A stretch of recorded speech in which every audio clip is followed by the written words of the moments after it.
Assalamualaikum Ustaz. Waalaikumsalam warahmatullahi wabarakatuh. Ini belum saya baca.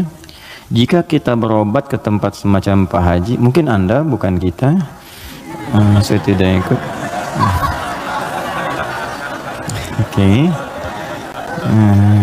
Jika Anda berobat ke tempat semacam Pak Haji yang orang sebut, lalu Anda dikasih obatnya, air minum, yang doakan, apakah itu masuk syirik atau bagaimana Ustadz? Mohon pencerahannya. Tergantung.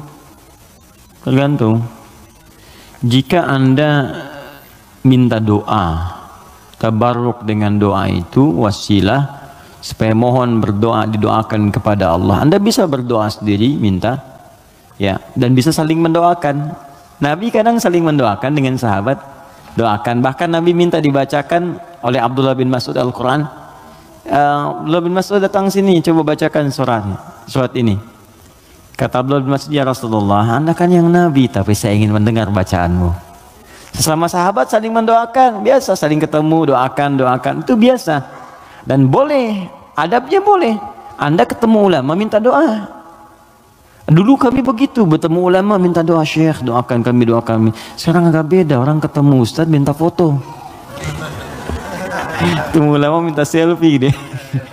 Lengkapilah dengan doa yang ditempatkan di hati, itu doanya. Ya, doanya, minta doa kebaikan. Nah, boleh Anda usahakan kalau datang. Itu dalilnya diantaranya Quran surah ke-5 tadi, ayat 35. Ya ayyuhalladzina amanu taqullaha wabtaghu ilaihil wasilah. Hai orang-orang beriman, tingkatkan takwamu kepada Allah dan cari wasilah untuk mendekat kepada Allah.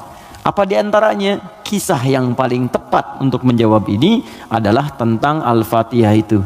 Jadi ada seorang yang sakit tadi, ya, kepala suku di Arab, sakit kemudian zaman itu, lalu dia minta kepada para sahabat, ngutus ajudannya, ya, untuk bertanya, ada nggak yang bisa menyembuhkan? Kata sahabat, Allah yang sembuhkan. Datang didoakan dengan baca Al-Fatihah. Itu kan paling gampang. Ketika didoakan itu dengan baca Al-Fatihah, sembuh. Saat sembuh itu dikasihlah kemudian kambing beberapa ekor. Takut, dibawalah kepada Nabi. Ini indah sekali. Dilaporkan kepada Nabi karena takut kambing itu gratifikasi. Tuh, ini bagus sekali. Jadi takut nih, saya takut salah nih, dibawa ke Nabi. Nabi, tadi ada orang sakit, terus minta bantuan. Saya ingat ajaran Anda, baca Al-Fatihah, saya bacakan.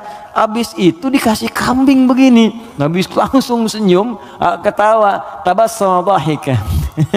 Gitu kan? Kurang lebih. Kata Nabi, tahu dari mana engkau Al-Fatihah bisa punya manfaat seperti itu? Maka kata Nabi, bagikan kambingnya, coba berikan aku bagiannya. Maksud Nabi, yuk kita nikmati sama-sama itu. Silakan kita nikmati, syukur kepada Allah Subhanahu wa taala.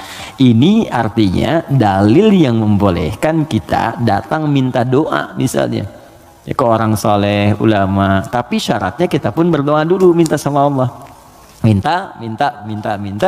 Lalu Allah lebih senang kita minta kepada Allah dengan bahasa hati kita. Setelah itu kita berwasilah minta pada orang soleh yang baik, minta kebaikan, lalu dia doakan kepada kita semua. Jelas sampai sini? Baik. Kalau ada yang khusus semacam tertentu, ada pengaruh jin atau apa, biasanya dia diangkat tuh, mengangkat sesuatu yang bukan dari tempatnya. Ini bukan dari tempatnya, saya angkat, ini spidol, tempatnya bukan dalam gelas, lalu saya angkat. Jin tempatnya bukan di tubuh kita, kita angkat. Bahasa Arabnya raka, ya, raka yarka, atau raka yaraki tarqiyatan wa ruqyatan, maka disebut ruqyah namanya. Terus ya, ada ruqyah. Ruqyah itu macam-macam, ada yang dengan bacaan saja, ada yang dengan air misalnya, air terus diminum, ya. Ada yang dulu ruqyah terkenal sekali, orang soleh, dia sakit, punya anak sakit, sakitnya lumpuh semua. Nah, begitu lumpuh, ini orangnya baik sekali, kesolehannya nampak pada prasangka baiknya. Jadi semua yang datang prasangka baik aja. Malam-malam, Bu, bayangkan ada perampok datang tengah malam. Ini kisah ini sangat populer sekali. Perampok serombongan datang ke rumahnya. Karena prasangka baik ini dikira mujahid fisabilillah mampir. Dulu kan bukan kayak kita sekarang kan, rombongan mujahid dengan ini kan nggak kelihatan tuh. Malam-malam datang dikira mujahid. Begitu dibuka pintu, oh ahlan wa sahlan mujahid, masya Allah, mujahid, masya Allah, silahkan masuk. Bayangkan perampok disuruh masuk, disebut mujahid fisabilillah, datang. Akhirnya apa yang terjadi? Silahkan, duduk dulu, istirahat dulu, mandi dulu. Dimintalah berwudu semua. Tolong para mujahid silahkan berwudu dulu. Ya, wudu. Supaya apa? Salah satunya, ternyata di bawah keran itu dia simpan bejana untuk menampung air wudhu mereka. Ini kisah nyata, benar terjadi. Jadi bukan rekaan, di kisah nyata sampai riwayat kepada kita dan valid riwayatnya. Jadi orang-orang salaf dulu. Di begitu air wudhunya tumpah ke situ, dan dia melihat orang-orang perampok tadi, kok ada anak ini nggak bangun. Ya kata mereka ke bapak tadi, ini siapa? Ini anak saya, dia kena lumpuh katanya. Oh gitu, udah duduk, dijamu dengan makan semua, udah rapi, suruh wudhu, makan, pulanglah mereka. Nah, begitu pulang, ini yang menarik. Beberapa pekan kemudian datang lagi, dibuka lagi mujahid, katanya masya Allah. Yang buka siapa? Yang buka anak yang lumpuh tadi. Dibuka langsung, kaget loh. Kemarin kan lumpuh dia, sekarang bisa buka katanya kan. Lalu bapaknya keluar nyambut lagi, ibunya masya Allah, kami meraih keberkahan dari jihad anda kan. Jihad anda bayangkan, karena positif thinkingnya. Bertanya, ini kenapa bisa sembuh? Air wudhu, masih ingat gak air wudhu yang pernah engkau pakai itu dalam wudhu itu? Saya mandikan kepada anak saya, dengan izin Allah sembuh dia. Perhatikan ketika seorang berprasangka baik kepada Allah Subhanahu wa Ta'ala, akan berubah segalanya. Lalu perampok tadi kemudian terjatuh semuanya, nangis tersungkur, sujud di hadapan Allah Subhanahu wa Ta'ala, nangis tobat di situ. Sebetulnya kami bukan mujahid, kami perampok katanya.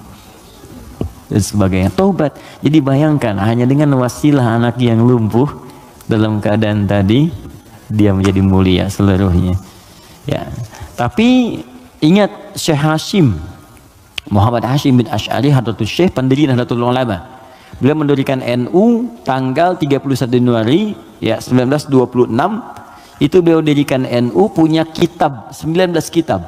Di kitab kedua namanya Risalah Ahlus Sunnah wal Jamaah. Di halaman yang ke-12 paling kiri sebelah bawah. Ya, itu beliau sampaikan begini. Hati-hati. Wa minhum al-abahiyuna, hati-hati ada aliran yang menyimpang di tanah Jawa. Itu diungkapkan di tahun 1333 Hijrah. Sekarang 1431. Sudah berapa tahun? Ya kurang lebih 100 tahun lah ya. Kurang lebih 100 tahun. Kata beliau, ada aliran abahiyun. Siapa itu? Tokohnya itu ahli zikir. Zikir. Tapi cara zikirnya melahirkan kesimpulan yang menyimpang. Apa kesimpulannya? Kalau sudah dekat dengan Allah, fala yantabiqu alaina al-amru wan nahyu. Kalau sudah merasa dekat dengan Allah dengan zikirnya, maka sudah tidak berlaku lagi perintah dan larangan. Di sholat sudah nggak berlaku lagi, karena sholat itu masih latihan. Kalau zikir sudah dekat dengan Allah, nggak usah sholat lagi. Maka kalau anda menemukan yang seperti ini, kata beliau, jauhi, karena itu mengajak pada kesesatan. Anda datang tiba-tiba, ya mungkin panggilannya kiai gitu kan, ya pakai jubah lebih lebar daripada Batman, kadang-kadang kan tertukar lah sekarang atribut kiai dengan dukun itu disama-samain dan susah gitu kan. Pakai datang, anda konsultasi, nanya, anda nggak tahu, karena nggak tahu itu, tiba-tiba waktu zuhur tiba, Allahu Akbar, anda tanya, Pak Yai kok nggak sholat dulu kita? Adek ini, kalau Pak Yai fisiknya di sini, rohnya sedang sholat.